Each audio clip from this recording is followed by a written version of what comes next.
welcome to episode number 9 of the ISPC Tailboard Talks. My name is Mark, your host. With me today is Jerry, the co-host. How you doing today, Jerry?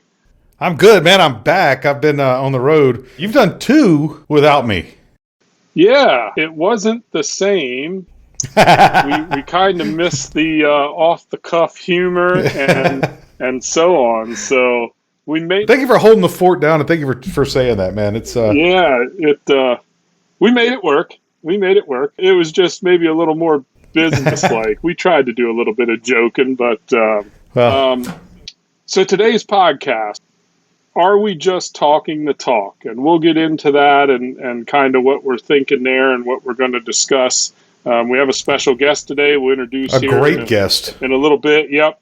And can't wait to talk to him. So we'll get to that in a moment. But first of all, Jerry, why don't you give a little shout out to our sponsor for today's podcast? Yeah.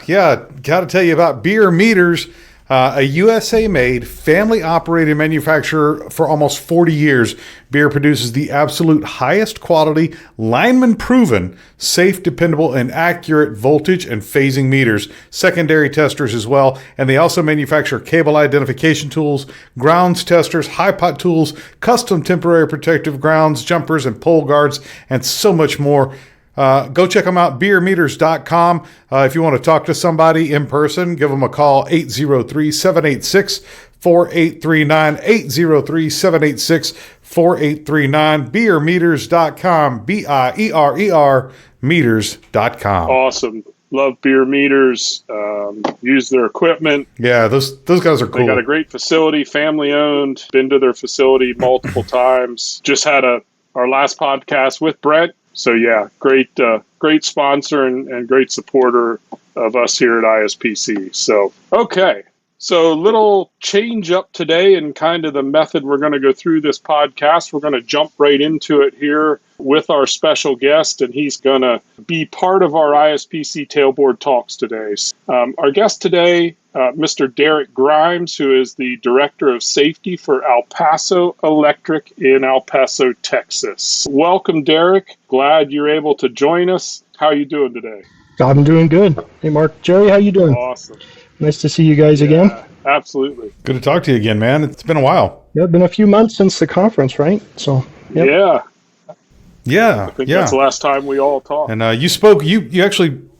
Yeah, you were actually on the podcast, on the Roundtable podcast with us for that episode, which was a phenomenal episode, if I do say so myself. I mean, I learned a lot on that episode as well. Good conversations during that Roundtable. It absolutely was. So before we jump into our Tailboard Talks today, Derek, why don't you just give us a little bit of background about yourself, kind of maybe a little bit of the journey that you've taken to get where you are today as Director of Safety for El Paso Electric. What did that journey look like for you? Well, so I've kind of taken several turns, I guess, in my career a little bit. Okay. To get to where I'm at today. I was born and raised southern New Mexico. My family owned a business. I was actually born and raised on an airport. I tell people I was flying airplanes before I was driving cars. That's almost the truth. That's cool. Being part of a family business, from whatever age, you're working the family business, all the hours, everything, trying to make the living. And so from about 14 years old, my summers, my weekends were working family business. Not a lot of safety back then. I some of the things I look now what I know, I look back at what I used to do, and 14 years old, and I was fueling airplanes and things like that. And, yeah. So. No, I hear you. Yeah. So I after high school, I went right in. I had dreams of kind of going into the family business, aviation. Went to school, went to a trade school and certified as mechanic in airplanes, and then went to work for one of the big airlines at the time. Today it's American Airlines, but several others before since then. So yeah. But while I was with them, I was in Phoenix for a couple of years with them, and then moved up to Denver and worked there for about a year. And then they decided they were going to close the doors. So had some friends that worked for a utility company, and they were in the power generation side, power production.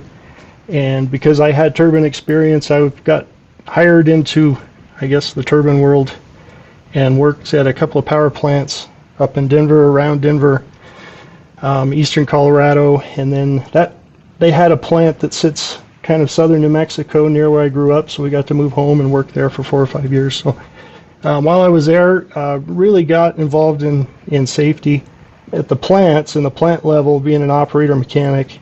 Kind of on the side, I was doing volunteer work, fireman, EMT, all those things. Did that stuff for a dozen years or so too. So really got interested in safety while I was working there. Went to school, got a safety degree in safety. Got my first safety position with Paso Electric about 9 years ago now. I walked in the door as a safety guy, and they said, "Welcome to safety. You're gonna shadow our lineman crews," and I had never done lineman work before that time. And so you're going to shadow them, and you're going to help us make our training program a little more robust. So pretty much did that, followed them, listened to their stories, took pictures, watched videos, took videos, made training, all sorts of things. A couple other projects got me into it. My boss left. I was lucky enough to be promoted to manager, and then my director left, and so now I'm director. Awesome. Lots of safety stuff behind me. I spent a lot of time doing it. CUSP, I've got a CSP, different things like that. So here we are today. And you have a brand new training facility, safety and training facility. We do. That was a very proud moment for us. It took a lot of time to get there. Really the company putting their money, where their mouth is, and really putting their money into their employees. Facility is beautiful. The building is beautiful. 7 acres. We're finally kind of getting the outdoor, the field portion built, and people are using it. Now we have people arguing over space in that facility and using the yard. So it's been a really great addition, and really glad to come together. And that's good, because that doesn't always happen. Yeah, I understand that. Yep. A lot of times these guys put all this money into facilities, and they become glorified meeting rooms, and nobody uses them properly or to the fullest of their extent. But you guys have really you've created a culture there at El Paso, and that's, I think, kind of what we're going to talk about. Yeah. Yeah, I appreciate the background there, Derek. It just kind of gives everybody a little idea of, your journey through your career and so on. And I got to get down and see that training center. I have not been there yet, so I got to stick that on one of my travel agendas someday here and get over there. And because I am a huge proponent for, I guess you could call it, real life training centers, right? I am always telling people and preaching that we need to train the way we work, right? Probably my infamous go-to is, hey, if we're going to do pole top rescue, why are we doing pole top rescue on a bare pole? Go show me in the field where there's a bare pole that our guys are going to be working on that they may have to rescue somebody off of, right? It just doesn't exist. There's going to be wires and cross arms and transformers and VCRs or Vipers or you name it, whatever's going to be on that pole. Why are we not teaching our people how to rescue people in real life situations? And it goes all across the board with training. And so I'm glad to see and hear that you guys are kind of taking that next step to allow your people to train in an environment that they're going to work in. Yeah, absolutely. That's, that's part of it. And it's really important to provide these guys a place where they can fail, right? And not be hurt. And so we've done that, representation of maybe not all our equipment, but a lot of our equipment's out there. They energize it with the Timson trainer. Yep. So it gives them real life experience with that as well. So, we're very proud of the facility. Awesome.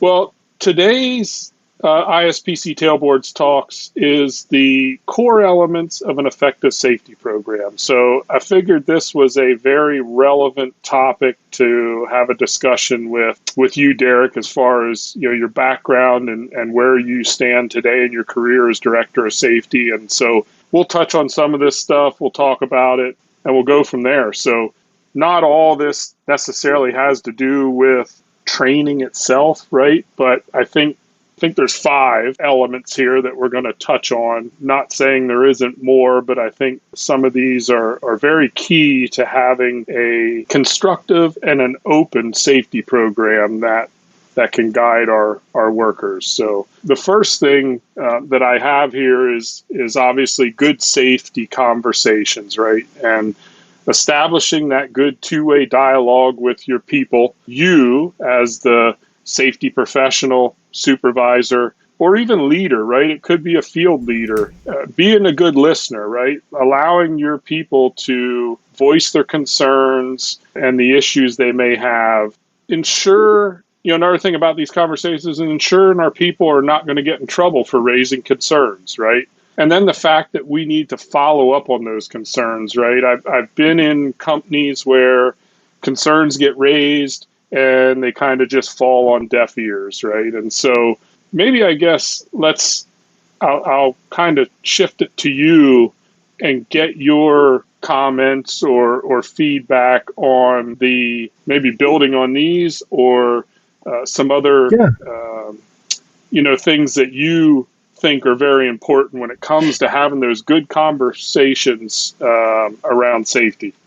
Yeah, absolutely. The communication, just in general, I think it would solve a lot of problems if we did a better job at that. So I know in many cases, when events happen, communication is oftentimes maybe not a direct cause, but a contributor to incidents. So, but yeah, allowing the employees to be, participate in your safety programs and building your everything, your policies, your procedures. I think that's pretty important.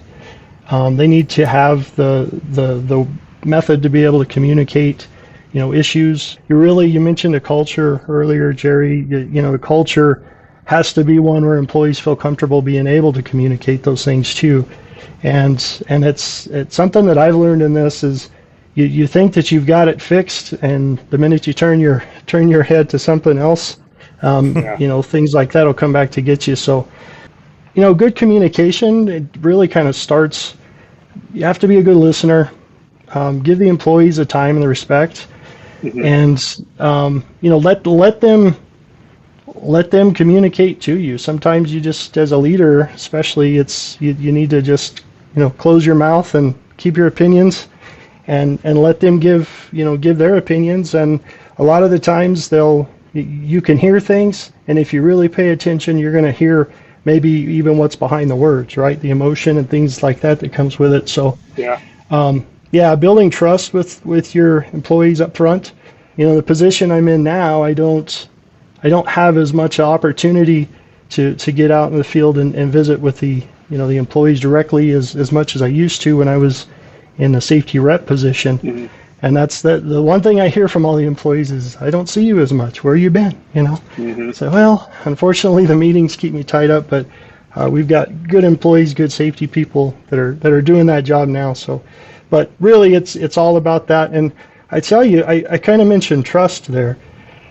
I tell people all the time when they kind of ask me, leadership, what are some things that you can do as a leader, especially a new supervisor?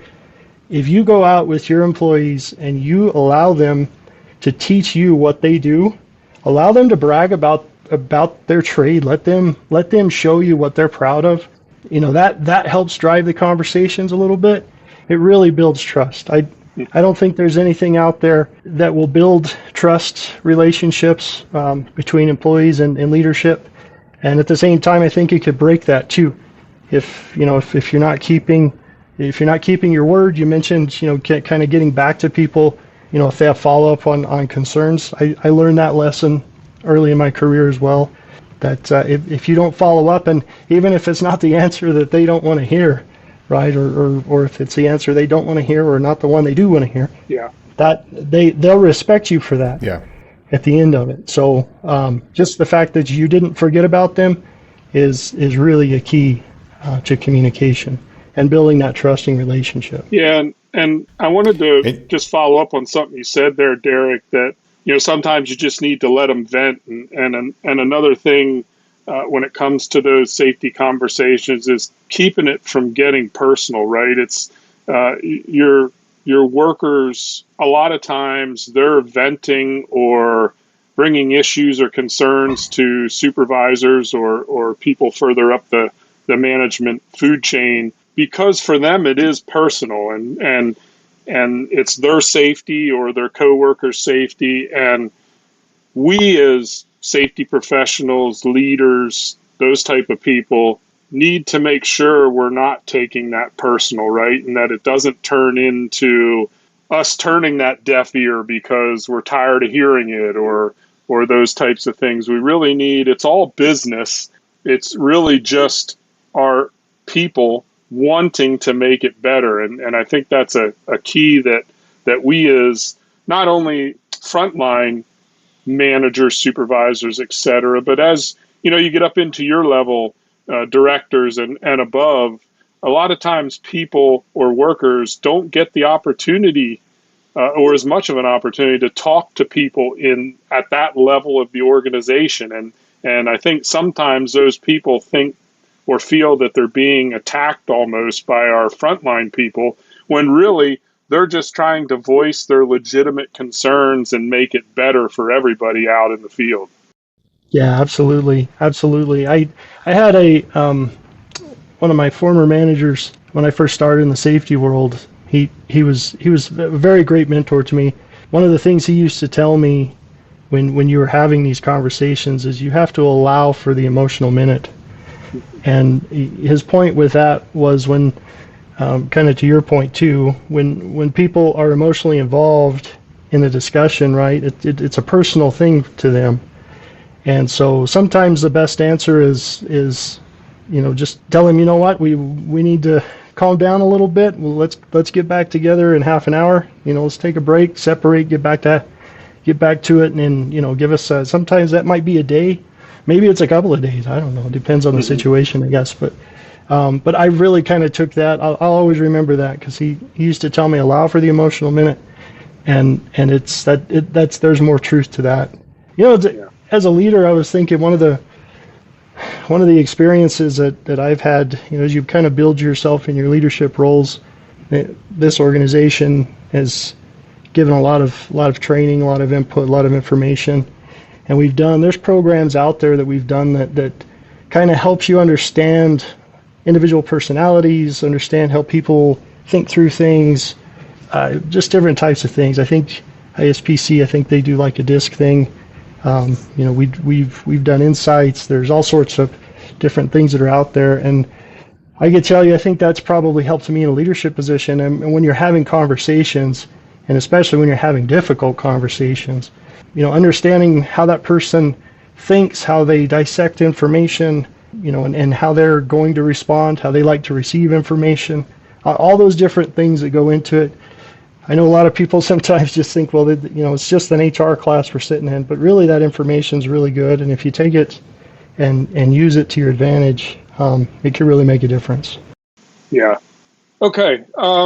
So I think next I want to jump into really covering the types of safety conversations, and in my mind, there's really two of them. So you have your general safety conversations, right, that happen all the time in the field, whether it be from worker to worker, worker to supervisor, worker to manager, manager to supervisor, safety professional to workers. It really doesn't matter. But I think one of the keys when it comes to those conversations is asking those open-ended questions to gain that understanding. You mentioned when you first moved into the safety role at El Paso, one of the biggest things that you did was went out and visited crews and saw what type of work they did and listened to their feedback. And I think it's so very important, rather than, I don't know, I shouldn't say everybody has. I know I've been in organizations where the safety was more of a, direct one-way conversation, right? So that those questions and answers and clarifying questions to engage the workers and really get to the bottom of what the concern is doesn't always happen. What was your situation like when you went out there and started visiting with those workers, and what did that look like? What were the conversations like? The culture in our company has changed. I think the culture in the industry has changed, especially in recent years. There used to be a lot of that, really kind of a compliance focused type of a safety approach. The conversations are changing, and there's a lot of people who are kind of helping us shift towards that, right? Making a safer workplace, kind of giving the soft landing zones and those kind of things. Giving the positive feedbacks, those kind of things. That stuff's really important. Employees, sometimes the conversations can be difficult, but if you treat it with respect and you understand. And again, we kind of go back to the first points at the beginning of the conversation here, allowing them the time to give their opinions and express their views. Having good factual information, that helps. Yeah. When you can point to something and say, look, this is not correct because of this. Things like that help them understand, right? I was kind of listening to the book from the Reasons Why, or whatever it is. I forgot the name. Starts with the Why. Starts with the Why. Yeah, that was very popular. Yeah. A year ago, right? Yeah. Good book. For sure. But that it really goes to a lot of that. When you're having to have difficult conversations, there can be a positive spin on things too. When I go out into the field, I always look at what they're doing. First off, if they're doing something wrong, but they're in a compromised position, it's not the time to come up and start yelling and creating that that bad vibe. Sometimes it's a tap on the shoulder, just a wave, or a motion. Hey, finish up, come down here and talk to me. The employees appreciate that. I've kind of found that too, right? So it's really your approach to it. And then it's just being polite and really, something that Mac Turner's always said in a lot of his things is you really have to, show them that you appreciate and show that you care. I'm here and I'm doing this because I care about you and I care about your safety. And what you're doing, is not the safest way to do that. There's a lot of ways to do things. It's better if you take it from that approach. You're not a cop. Right? There used to be the cops coming to get me, right, on the safety guy. It's the safety guy or the cop. Which one are you going to deal with? But that's nothing against our law enforcement folks. We're trying to move away from that perception when it comes to safety. I could tell you a story in this training center. It happened a few months ago. We were kind of getting to the point where we're building out our backyard, our playground back there, and there's a nice road that goes around it. And one of my folks had taken me out, and we were showing me. And as I was walking out the door, I didn't have my PPE on, and some employees from across the yard who were in the middle of a training, they started yelling, "You need to get your PPE on." The safety rep that was with me kind of, well, you know what, boss, you're right. We need to get your PP on. I have no problem with it. We walked inside. My employee was almost a little apologetic for him, and I told him, I said, that's exactly what we want, and I have no hard feelings. And we have a little bit of an award system. We have a coin that we customize every year. It's a safety coin. There's a limited amount. And I pulled one out of my bag. I said, I want you to go give that to that employee when he's done with his training, because that's exactly the culture that we need. Yeah. And so, so it's all about the communication, the conversations, and it's from the start, building the trust up front. Well, and it all goes back to the conversations and people wanting to feel appreciated. If your efforts, and we had this conversation a couple of podcasts ago, if somebody, you tell somebody, okay, great, you're in charge, this is your responsibility to be safe and to keep everybody else safe around you, right? And then somebody is doing something and they shut it down, or they bring it to somebody's attention, and then it's immediately poo-pooed on by everybody above them. They're never going to do anything again. Yeah, absolutely. For that. So you have to, and you've created that culture, and you have to perpetuate that, and have those conversations and have those little awards and have that appreciation and just the honesty and the letting people know that, look, man, I appreciate the fact that you're looking out for me and your brothers and sisters on the line and everybody around you. Because as soon as that deviates, as soon as you get away from that, human nature is going to be like, well, they don't care, so I'm not going to care. Yeah, for sure. Yeah. Before we move forward, I just wanted to touch. You mentioned it, Derek, and I wanted to touch on that feedback conversation because it's ever so important in the realm of safety, right? If we're not giving that constructive feedback, we're never going to improve, right? I stumbled upon a statistic that says negative feedback is 2 to 4 times more powerful than positive feedback, however, in a negative way.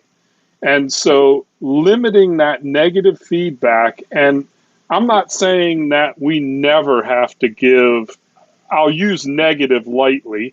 I like the word constructive better. Not that we never have to give that constructive feedback, try to change habits or bad habits, right?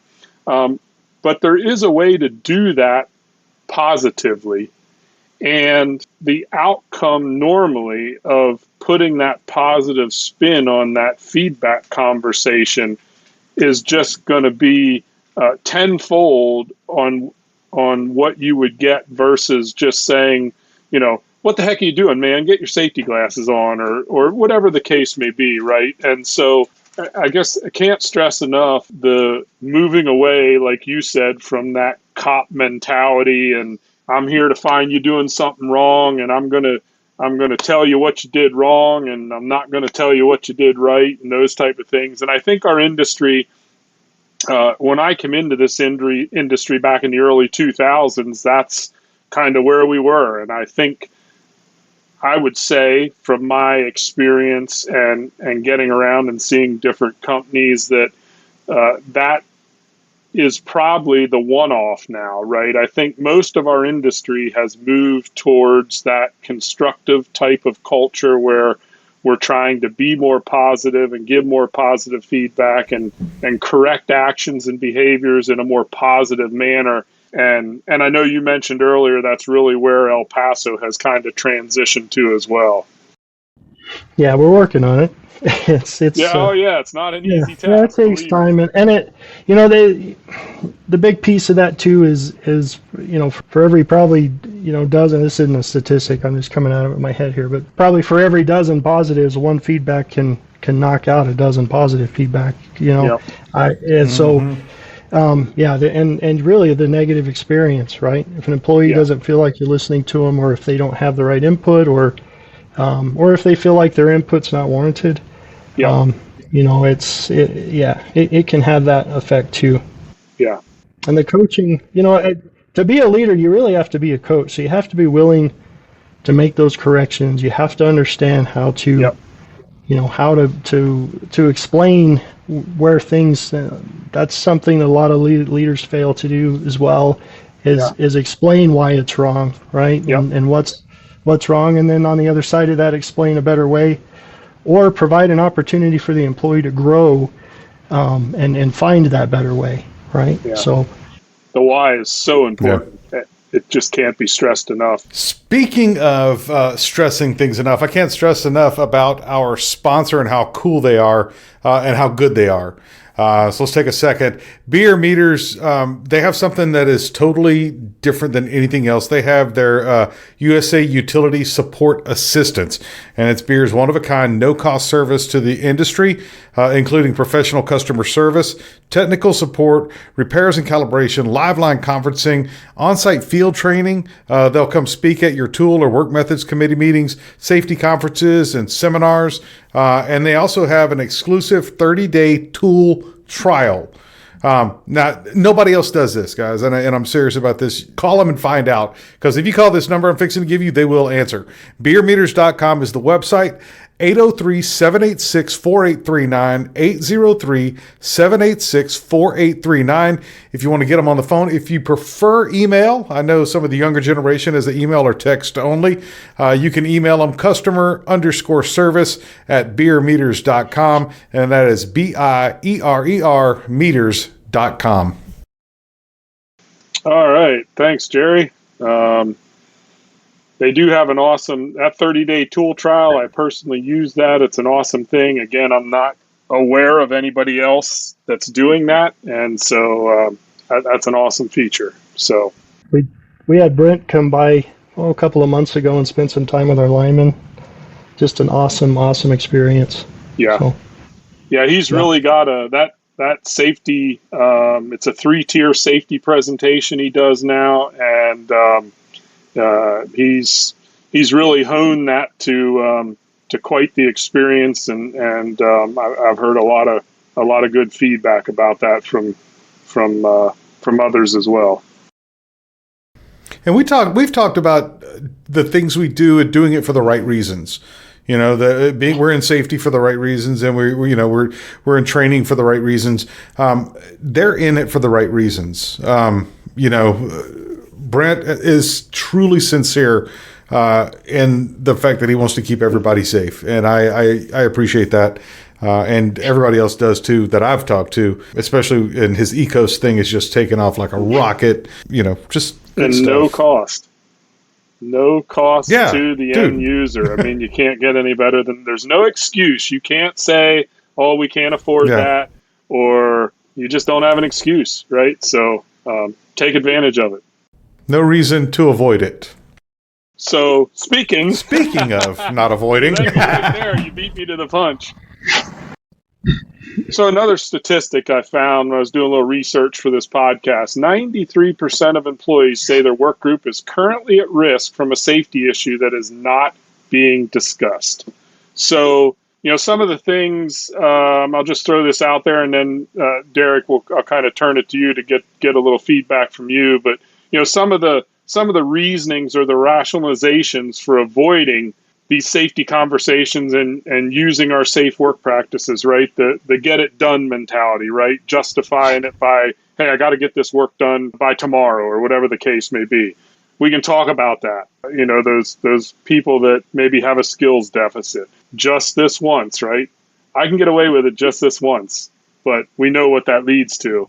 This is overboard, right? Some people think the work procedures and the safety rules that we have in place as companies is excessive. It's just not needed, and we all know that's not the case. And then, the other one is you want to be a good team player, right? You justify the shortcut or the not doing every step the way you're supposed to because you don't want to be seen as that outcast to the rest of your team, right? Just do it.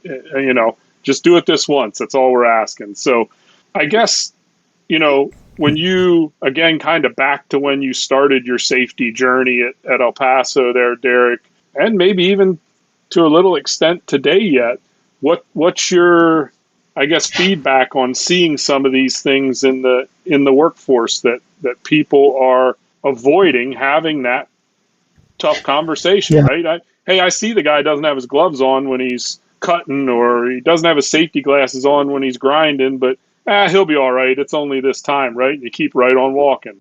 Yeah, I think there's a couple of more there that we could put in. It's not my job. You hear that, right? Yeah. That's a big one. And then, yep. We've always done it that way. Those are. Oh, I do too. So, yeah, I do too. All that kind of leads to the conversations and being able to explain why we need to make adjustments or changes if that's what needs to happen. I mean, that's almost an attitude and a culture in itself, right? When you're hearing things like that, and even today, it's hard for a business, right? When you're focused on production and productivity, and you can really get hyper focused in that. And then it's not that. A lot of times I don't think it's that people are, not that they're avoiding things on purpose, not that they're, purposely refusing to do the safety thing or take that extra moment to do what needs to be done.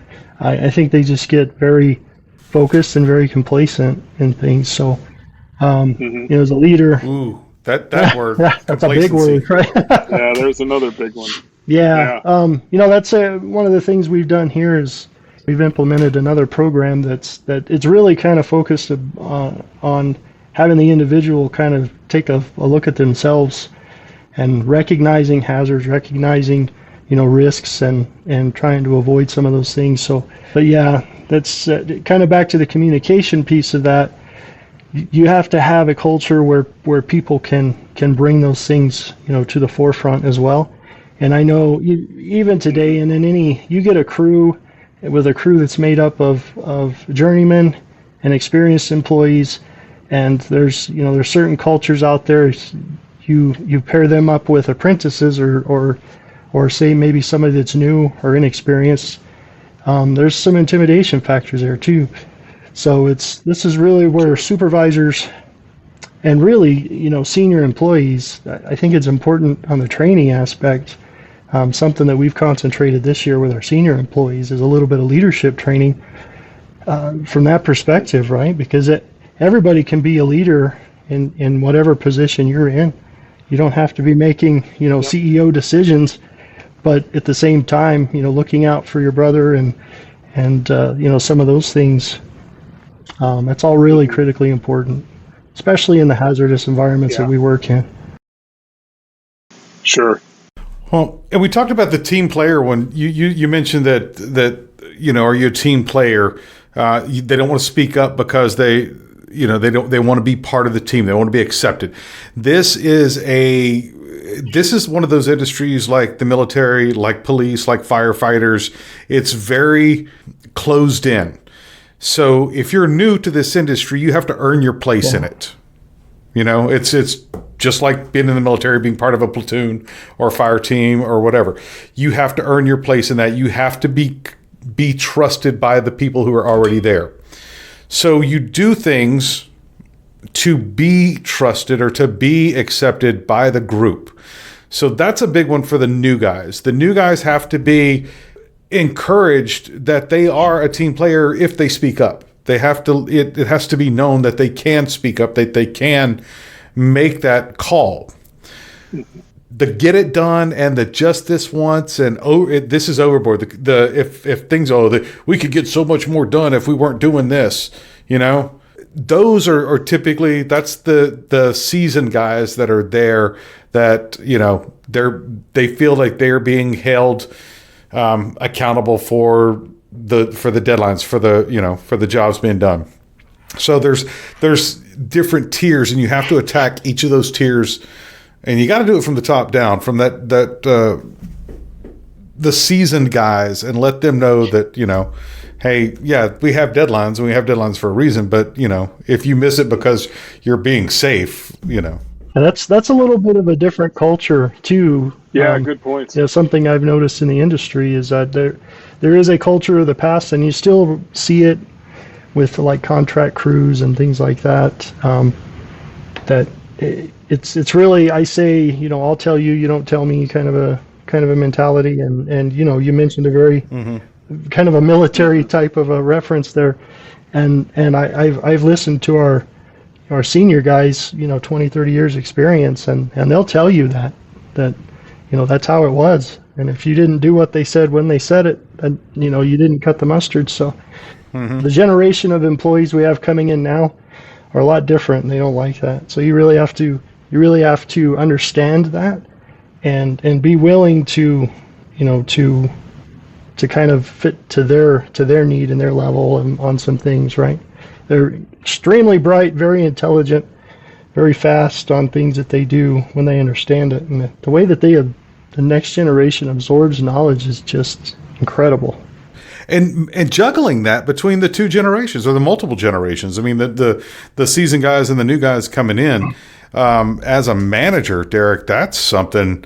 Let's not dismiss that ability as a manager to do that, to have those conversations with both of the work sets or the multiple work sets, the medium guys, the older guys, and the new guys coming in, and disseminate the information in a way that they're all going to get it and they're all going to participate, in form. The more experienced employees, they're willing to have the hard conversations too, and that they're going to do it and they're going to do it right to your face, and you're going to have a conversation.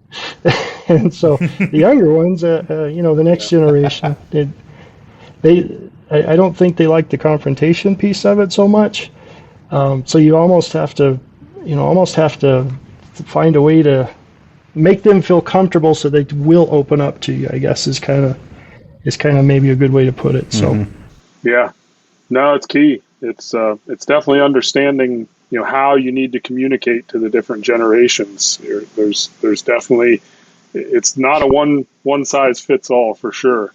And I think that kind of, goes into our next element here. We got two left that I want to touch on, and not this next one we don't have to really spend a whole lot of time on, but, I think it's an important one, and using stories or past experiences or things you've seen happen to people to share with other people, right? And sharing those, stories, whether good or, unfortunately, most of them that we share when it comes to the safety side of things are things that have negatively happened to people, right? To try to get other people's focus on, oh, okay, maybe I shouldn't do that because now I know somebody that lost a hand because of that, or lost an eye, or got electrocuted, or whatever the case may be. So, but I think the power of telling those stories and sharing those stories with our workforce is a powerful thing. That's where your experienced employees really, really help, right? Is because they could take it, they can take a situation and refer back to an experience that they've had, in the industry. It's directly related. If you don't have that type of experience or spent the time on the pole, so to speak, sometimes it's difficult to convey that to you. I've had a couple of instances. I'm not a great trainer, right? I can get up and I can speak and I can do public speaking, but I've had a couple of times where I'll start sharing a story from my firefighter days, and you kind of get to a point where you're like, oh, I shouldn't be saying this, right? You're talking about this or that, but you kind of watch the crowd and you watch, the responses, and people are really engaged. So you're really triggering that emotional piece of it, where you can tie something and relate it, to an experience that they had, and it's really impactful. Stories really impactful. So. Yeah. So the last thing I wanted to touch on, and maybe I don't know if I go to say the most important, but one of the most important is the whole concept of leading by example, right? And you told a little story a little while ago, Derek, about the fact where you came out into the yard and didn't have your proper PPE on. You weren't leading by example, and they called you out on it. And that's that culture of feeling okay to call out, manage upwards. I shouldn't say manage, but, give constructive feedback upwards. That's a lot in a lot of organizations. That's a tough thing to do, is call out a director or a VP or somebody like that. Hey man, you need to get your hard hat on, or you need to get your safety glasses on, or whatever the case. And I think the strongest way we can encourage workers to engage in our safety programs is to lead by example, right? We said, are we just talking the talk? That's the title of today's podcast. And really, that meaning that, are we just saying we're doing these things, or are we really doing these things? Are we really out there walking the walk and doing what we're supposed to, right? Wearing our PPE every time, not just when there's other people around, but when I'm out there working by myself. Am I doing it? Am I walking the walk, or am I just talking the talk? Are we using our safety work procedures? Again, are we using them when everybody's watching, or are we using them when we're still working alone, right? Being respectful when we're communicating, having that caring attitude we already talked about, and then being willing to accept that constructive feedback, right? You yourself said earlier about that incident with your PPE. You gave positive feedback back to that employee for being willing to give you that constructive feedback, and then you being willing to accept that and say, hey, just because I'm the director doesn't mean I'm above wearing my proper PPE. You got me. My bad. I'm going to get it. You did the right thing. Kudos to you. And so I think this leading by example is just, if not the most important, right at the top of one of the most important things we need to do to set the example for our people of, walking the walk. Yeah, absolutely. Not just And talking the talk.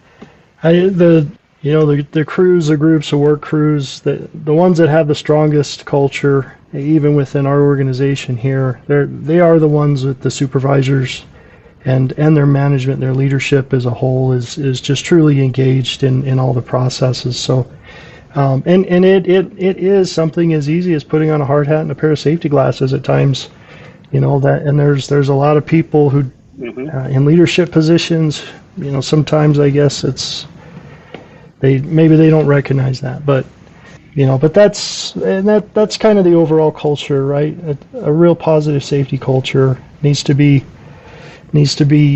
led from the top and grown from the roots, and it's the guys in the middle that you really have to focus on, because they're the ones that get both sides of it. But at the same time, there's a reason, is because they can have the most impact for both sides of it too. So kind of talking at the supervisor level as well. So, but yeah, absolutely. And developing the relationships with your employers, or your employees, is critically important. We've done a lot here to build good, positive relationships with our union, representatives and things. We've had times when they hate us, and we've had times when they're bragging about us. But either way, I can truly say it's a partnership, and so that goes a long way too. So it's not just a leader that has to have their hard hat on. It's everybody, even on a crew. The most senior person on a crew, if everybody else is seeing, everybody else is wearing a hard hat and a safety glass, they're doing what needs to be done. They're going to be pressured to do that. That peer pressure's a lot of times is a negative thing, but it can be a positive thing too. So, absolutely, it can be powerful. Yeah. And you mentioned culture. Before we get too much further, before we close out, I got to tell you, the electric culture of safety. Derek, you mentioned culture. You mentioned grassroots. That's exactly what ECOS is doing. It brought to you, Brent from Bierer Meters started this whole thing. Electric culture of safety, grassroots nationwide safety partnership, bringing the electric utility industry together in unity, building a line team. ECOS partners sharing at no cost to your line crews, sharing their knowledge, experience, expertise, and passion for the common goal of ensuring that our heroes of light return home safely to their family crew when the task is complete. ECOS is now over 12,000 partners. That's amazing. 12,000 partners with monthly lineman safety national webinars with relevant topics on communication, leadership, organization, training, etc. And then they run the gamut of those topics, man, and it is amazing. You can partner up by emailing safetytraining@biermeters.com or go to electriccultureofsafety.com, electriccultureofsafety.com. Together, we're going to change the electric culture of safety, and it's an amazing thing. Derek, I think have you spoken at ECOS yet? I haven't spoken at ECOS. Brent was down here, as I mentioned earlier. And interesting, our topic kind of being a conversation, something from leadership. When you bring Brent in and you partake of some of the training that he does, don't be afraid to call him back and get his opinion on what he saw with your crews. We did that. And I was really surprised that it wasn't me. It was one of my supervisors that reports to me, but they called and had a nice conversation with him after the fact. And my supervisor was surprised that he had mentioned that not a lot of people do that. So just a great wealth of knowledge. Well, I guess it's come to that point. The point we always dread, but I guess all good things have to come to an end. Derek, it was a pleasure having you on here today, giving us your insight and, helping this conversation around the core elements of a safety program. Great things I think you're doing with your organization down there. Was glad to have you on. I absolutely did. I appreciate the opportunity. Come on over to El Paso anytime you guys want to. We'll host you. I got to get back over there. It's on my list of stops when I can get to the west side of Texas. So Derek, any last words to the hundreds of thousands of people that are going to hear this? I mean, anything you want them to know or to take away? Just listen to your employees.